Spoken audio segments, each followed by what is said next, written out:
Habs GM Kent Hughes speaks out about the medical situation surrounding the Montreal Canadiens and what their plan is for a rebuild.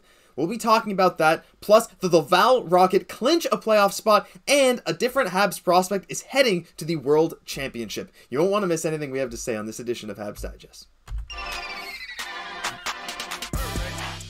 Hello, bonjour, ahoy, and welcome to today's news edition of Habs Digest. I'm your host, Josh Gosse, alongside my co-host, Jesse Poirier, and a quick reminder, we're now in the off-season, and now is the best time to subscribe to the channel. A bunch of stuff's going to be happening in the coming weeks and months with the draft, free agency, everything else, and this is your spot for it. So if you haven't hit that subscribe button, hit it now. Help us hit 5,000. We'll be one of the first people on all the news that break this summer. Jesse, let's get into our first topic today. Kent Hughes speaks out on the medical issues surrounding Montreal and a bit about their plan for a rebuild. Let's just get right into the quote. Habs GM Kent Hughes on how injuries are handled. Quote, "We can have all the greatest plans in the world, but if we don't find a way to improve what is going on from a medical standpoint, we will never build a winner here. It's definitely frontline for us." And I don't think he could have said anything better. Now, of course, Jesse, actions speak louder than words. We'll have to wait and see what happens, but the fact that Hughes is acknowledging this front and center in their big press conference to end the season is nothing but good news, right? It is, and Jeff Gordon as well, as they're saying, we will review the situation.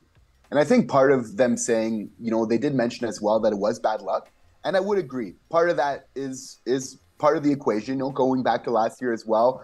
But at the same time, it has been a little bit of a trend. So I love that they are taking ownership over this, and they were being asked tough questions from the media, and they didn't deflect at all. So I really, really appreciate that. I do feel that they recognize it is a problem and that they are going to take measures to correct it. Yeah, there were a lot of tough questions, not only to them, the guys like Josh Anderson, Jonathan Drouin, the whole team was fielding some brutal questions, but I think Hughes and Gordon, their press conference, if you guys haven't seen it, I suggest going to watch it. The Habs uploaded the full thing to YouTube, I believe, so you can go watch it if you missed it. But you're right, they were fielding some hard questions, but I think they had good answers, and answers that made us hopeful. Not only with this medical stuff, which is clearly a huge issue, as Gallagher and Monahan said, as we spoke about in yesterday's video, there's a disconnect, I think, between the players, the medical staff, and management, where the players are not telling the full truth to the medical staff, and with the information the medical staff have, they're not properly evaluating the players, allowing players to do things they shouldn't be doing.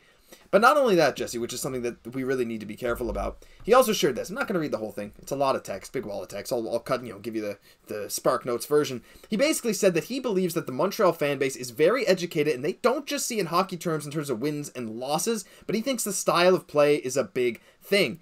He essentially says his sense is that fans would rather they continue to do things the right way, build the right way, build something they can be proud of, and that's what they're going to try and do, even if that costs us, immediate wins. Even if Montreal's not a contender for the next 2 to 3 years, building a product that you believe in, that you trust, that you have faith in going forward is what he wants the fans to do, basically. And Jesse, I just want to get your opinion of this sentiment from Kent Hughes. Do you think he's on the money here, or do you think that maybe some Habs fans might be a little upset with this statement? I think he's right on the money. I think that we're absolutely building the right way, that we don't want to take any shortcuts. Like, this team is in such good hands. That's what I'm really taking away, not just from Kent Hughes, but also Jeff Gordon, which is very underrated in terms of his hockey intelligence, which he's already shown with the New York Rangers, and soon to show with the Montreal Canadiens as well very soon. So just some great hockey minds kind of coming together. But I think they're going about the right way, is that we're trying to develop through the draft, which we see through our plethora of picks that we have not only from last year, from this year as well. So the pipeline's looking really good. But they're mentioning as well, which I like, again, coming back to that ownership, that accountability, which I feel is so important for the leadership of this team, is that they're mentioning that even though for next year, the expectations are going to increase. They said they wanted to keep it like a really fun atmosphere this year. Expectations were a little bit lower, but as that competition bar gets raised, the expectations are going to be raised as well. And sometimes that fun level, so to speak, is going to go down, or they're going to have to find other ways to have fun, which I think is important. Yeah, for sure. I think with a young group of players, especially with ours, I think they're really going about the situation the right way and nurturing them, getting them accustomed to the NHL. But now that we're there, okay, time to lace up our boots, be professional about it. They're not saying, okay, we're trying to make, they want to make the playoffs next year, but they're saying it's not the end of the world if we don't, which I think is the right thing. Just as long as we see, like they did this past year, that they improved upon that last, year precedent, I think we'll all be happy with that. Focusing on the development, focusing on the happiness of players, focusing on getting everyone to buy into a system that they believe in, a team that they believe in. I don't think that extends just to the fans. It also extends to the players and the coaching staff, and we've seen that with Marty St. Louis. Every player has said that they love playing for him. They would run through a wall for this guy, and I truly believe that the players this year have really improved on the culture of years past, where Kent Hughes and Gorton have done a great job of fixing some of the issues that we've seen. Maybe this medical issue will be the next issue that they tackle, just so that this Montreal team is a happy, fun, willing team going forward, and I'm super excited to see it.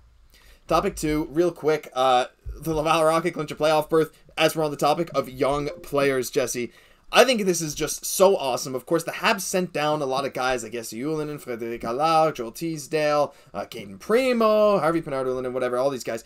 And guess what? It worked. The Laval Rocket have officially clinched a playoff spot. The Cleveland Monsters can officially no longer catch up after last night's win. If you look over here on the right side, the Laval Rocket are 8-2 in their last 10, by far the best in the North Division, as the number 1 seed Toronto Marlies have actually been struggling a little bit.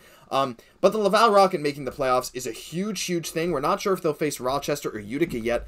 But Jesse, we were talking a bit before the show. How much do you think the culture from these guys who were called up due to all the injuries this year in Montreal, the likes of, Belzeal's their captain. He's not even playing for them due to his season-ending surgery, but guys like Harvey Pinard, Ylönen, and so many other guys I can't even mention. Do you think that culture and that winning mentality, or at least, fun perseverance from the Habs is trickling down to Laval and is contributing to their success?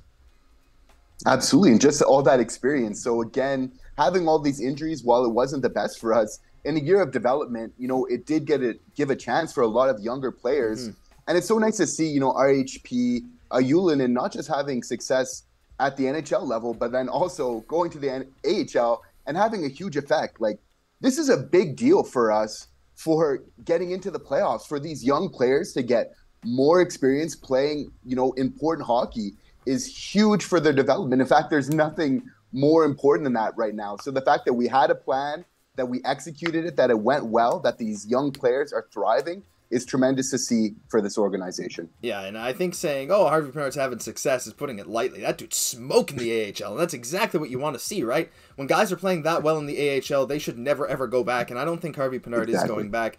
But I think our prospect pool, not even just prospect pool, but even like just organizational depth, if people do get injured and you need a call-up, it's insane right now. I looked at our depth chart heading into next season, and there's a real argument for Arber Xhekaj being like a 5th pairing defenseman.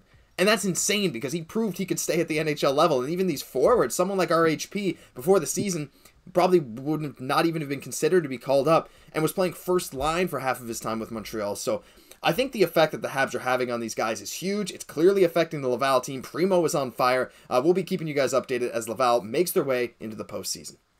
Final quick topic today, Jesse. Just wanted to touch on this. It's kind of just a bit of interesting news for those of you who like the deep Habs prospects, these deep cuts. Luke Tuch is playing in the World Championship. That's right, Luke Tuch, brother of Alex Tuch. They'll play together as brothers for Team USA at the IIHF World Championship next month. And for those of you that didn't know, Luke Tuch is also, or was this year, a teammate of Lane Hutson at Boston University. Luke is a 6'2" left winger playing for Boston University, 6'2", 203. He only had 20 points in 40 games, but he's a big body, more of a grinder type who can really get things done. Jesse, he was a former second-round pick by Montreal, and I think at this point, going into the season, Habs fans thought maybe if he can break out, he can eventually be good. He hasn't maybe performed up to the super high expectations of some of us fans, but to see that he's going to the World Championship, to me, that can only be a positive thing for his future development.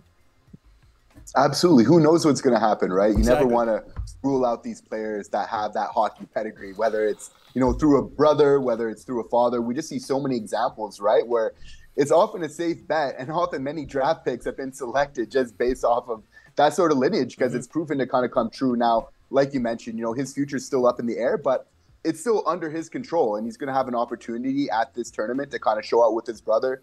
What I like from both of them is they play that physical brand of hockey, which I think if he could kind of turn his game around, could really fit the Montreal Canadiens really well. So we'll just have to wait and see on that, but it's definitely going to be great to see him play a couple games there. Yeah, his style fits him well, and Alex Tuch, a guy I'm familiar with as a Wild fan, as they gave him up in the expansion draft to the Vegas Golden Knights. Still a bit salty about that, but he was a bit of a late bloomer too. He had 30, I think almost 40 goals this year.